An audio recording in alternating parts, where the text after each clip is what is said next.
Welcome back. I hope that you're keeping up with us and finding this material interesting. I know that we're delving into a lot of basic science, but I really believe that there are a lot of people hungry for more than a superficial look.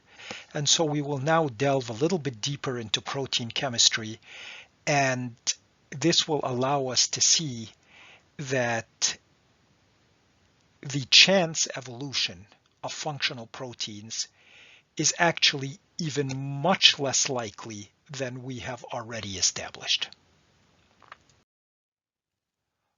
Okay, so let us just take a step back. We said that the information in DNA is about the correct sequence of amino acids to make a protein. Our previous analysis didn't even talk about finding the correct sequence of amino acids to make a particular protein. It simply said that if I have a modest length protein of 150 amino acids, the likelihood that they would all be L amino acids joined by peptide bonds is unimaginably small if this were taking place by chance, the chance theory of prebiotic evolution. But now we come to the real magic, if you will, which is that not only do I need to have L amino acids joined by peptide bonds, but I need the correct sequence of amino acids. And that is where the real information of DNA is in fact stored. That's where we can fathom the enormity of the information. Why? Because so far we've simply talked about proteins that if I get the correct sequence of amino acids, I'm done. But why is that correct sequence so important? It is because proteins don't stay as a chain of amino acids. This chain of amino acids, to be able to function in the body, has to undergo a very complex folding scheme to form a three-dimensional structure. And it is that three-dimensional structure which functions in the body. Just simply a string like pearls on a pearl necklace in and of itself does very little good. So once that correct string of amino acids is specified, it will undergo one of two types of folds. It will twist itself into an alpha helix or sort of into a corrugated sheet known as a pleated sheet. So once I have sections of it that are alpha helix and sections that are pleated sheets, then that chain would then undergo yet another series of folds to twist up on itself, and that is what is known as tertiary structure. The alpha helix or pleated sheets are the secondary structure. Then imagine that the chain has turned into an alpha helix, or a section of it is an alpha helix and a section is a pleated sheet. Then that folds further upon itself into a tertiary structure. And what this slide is showing is, for example, how this happens with the critical protein hemoglobin. Once I have that one chain, it may then go and function as a protein, an enzyme, for example, or it may need to combine with other chains to form the full protein. So in the example of hemoglobin, I have two chains known as alpha chains and two chains known as beta chains, and I need to fold each one of those correctly in the tertiary structure and then combine all four of them into a so-called quaternary structure. And then and only then would I have a functional protein. And so here is a schematic of the hemoglobin protein with the alpha and beta chains folded in on themselves in this very complex tertiary structure and then combined in a very complex quaternary structure to form a very complex three-dimensional shape, which then functions to transport oxygen. And we've already seen how one mistake in one amino acid throws off the entire scheme and takes functional hemoglobin and turns it into sickle cell hemoglobin, for example. So this is a very delicate process. And the information in DNA to specify the correct amino acid sequence is critical for this cascade of a correct secondary structure, tertiary structure, and quaternary structure. Now, to understand just how significant this is, I've pulled an excerpt from Professor Albert's book, Molecular Biology of the Cell, because for a protein to function in our bodies, when we make it, it must fold correctly and assume this very complex three-dimensional structure, which must be stable. And it must do that over and over and over each time we make it. So imagine making the hemoglobin molecule and stringing together a long chain of amino acids. Now, if you've ever had a telephone with a long cord, or been out doing some fishing with fishing line, or trying to untangle your hose in the backyard to water a tree, you realize that these long chains can end up getting folded in a whole bunch of different ways. And it's very hard to get the same folding twice. When things get knotted up, they don't normally knot up in the same way.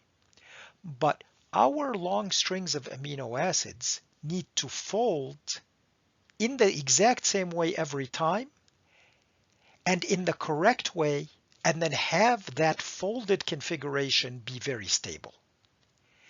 And all of this results from the correct sequence of amino acids.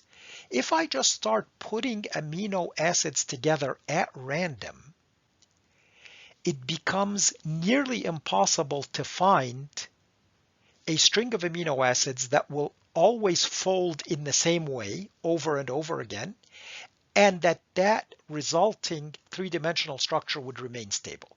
So let us read together this excerpt from Professor Albert's book. So he's saying that since each of the 20 amino acids is chemically distinct and each can in principle occur at any position in a protein chain, there are 20 times 20 times 20 times 20, which is 160,000 different possible polypeptide chains 4 amino acids long. Now, if we want n amino acids, like 150, for example, so let's keep reading together, or 20 to the n different possible polypeptide chains, n amino acids long. For a typical protein length of about 300 amino acids, more than 10 to the 390. That's an unimaginably large number, and the way we get that is that is 20 to the 300, 20 times 20 times 20, 300 times to fill in the correct amino acid sequence. So there are 10 to the 390 different polypeptide chains that could theoretically be made. This is such an enormous number that to produce just one molecule of each kind would require many more atoms than exist in the universe.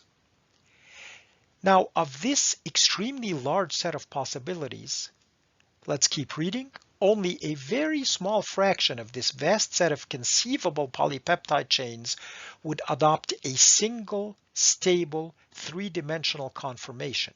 By some estimates, less than 1 in a billion. The vast majority of possible protein molecules could adopt many conformations of roughly equal stability, each conformation having different chemical properties. And yet virtually all proteins present in cells adopt unique and stable conformations. How is this possible? And that really is the information enigma. the DNA specifies a sequence of amino acids that out of the vast set of possible sequences adopts a single stable three-dimensional conformation that is able to perform a biological function rather than flip from one conformation to another, rather than get knotted up into some useless three-dimensional shape. And these protein knots, by the way, are a very real hazard. When proteins don't form correctly and knot up, this is, for example, the basis of degenerative diseases in the brain like Alzheimer's disease, where tau proteins form so-called neurofibrillary tangles, knots of protein that destabilize the functioning of a cell. It is also these abnormal protein folds that are at the heart of so-called prion diseases of the brain, very scary, rapidly progressive dementias like Jakob-Creutzfeldt disease. So having stable, functional, unique folding patterns is critical, and you see how extraordinarily unlikely this is to occur if we were to simply string together amino acids by chance. And Professor Alberts gives an estimate of less than 1 in a billion. We will see that the likelihood is actually much, much, much less than that. So the relevant work here was done by Dr. Douglas Axe, a protein chemist, and he was working at Cambridge University at the time. And his important results were published in the Journal of Molecular Biology in 2004. And what he set out to do was to estimate what is the probability of finding a functional protein in the so-called amino acid sequence space. If you were to randomly string together amino acids, what is the likelihood that they would form a functional protein? Now, he was looking at one specific protein, a beta-lactamase enzyme, and he found that the odds of getting this protein were not 1 in a billion, they were actually 1 in 10 to the 77. That's 1 in 1 followed by 77 zeros. So 1 in more than a million, trillion, trillion, trillion, trillion, trillion, trillion, etc. So exceedingly small. But you may ask, well, this is not really fair, because of course it will be very hard to form one specific protein that we're looking at. How about what is the likelihood of forming any sort of functional protein, any useful protein? Because that's really the critical question to the origin of life. And his work allowed a rough estimate of that as well, and judged by, as we said, a protein that would form a single, stable, unique, three-dimensional configuration through its folding pattern. And his estimate was that it would be roughly 1 in 10 to the 74. So a bit more likely, 1,000 times more likely than getting the specific protein he was after, but still it is exceedingly rare for random sequences of amino acids to be able to form functional proteins, much more rare than what Professor Alberts sort of said in an off-the-cuff fashion. So we see that this is a truly rare situation. So Axe's work now makes it possible to calculate the odds of a functional protein and to see how really rare that is. And that is exactly what Stephen Meyer does in chapter 9 of his book, Signature in the Cell. So let us go ahead and read the relevant section together. Quote, the odds are prohibitively stacked against a random process producing functional proteins. Functional proteins are exceedingly rare among all the possible combinations of amino acids. X's improved estimate of how rare functional proteins are within sequence space has now made it possible to calculate the probability that a 150 amino acid compound assembled by random interactions in a prebiotic soup would be a functional protein. This calculation can be made by multiplying the three independent probabilities by one another. The probability of incorporating only peptide bonds, which we've already seen is about 1 in 10 to the 45. The probability of incorporating only left-handed or L amino acids, 1 in 10 to the 45. And the probability of achieving correct amino acid sequencing, and this is where X's work of 1 in 10 to the 74 comes in. Making that calculation, multiplying the separate probabilities by adding their exponents, we would get a dramatic answer. The odds of getting even one functional protein of modest length, 150 amino acids, by chance from a prebiotic soup is no better than 1 chance in 10 to the 164. So let us end this lecture by continuing with Stephen Meyer's discourse. Quote, it is impossible to convey what this number represents, but let me try. With the odds standing at 1 chance in 10 to the 164 of finding a functional protein among the possible 150 amino acid compounds, the probability is 84 orders of magnitude or powers of 10 smaller than the probability of finding the marked particle in the whole universe.